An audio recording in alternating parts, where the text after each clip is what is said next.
Hello guys, welcome back. In this video I'm going to show you how you can easily enable or disable Rise to Wake feature on your iPhone. Be sure to watch the video to the very end so you don't make any mistakes, and of course do not forget to like this video and subscribe to my channel. So let's begin, and first off, get into settings. Then scroll down and tap where it says display and brightness.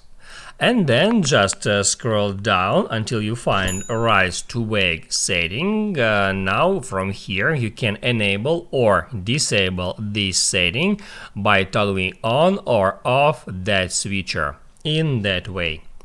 If this feature is enabled and if your device is locked, you can easily wake it up just by taking it in your hand, in that way. Now you can write down in the comments below if you have any questions about that tutorial, and also I recommend you to check out my iPhone tutorials playlist, which you can easily find in the description. Hit the like button if you liked that video, and see you in the next one.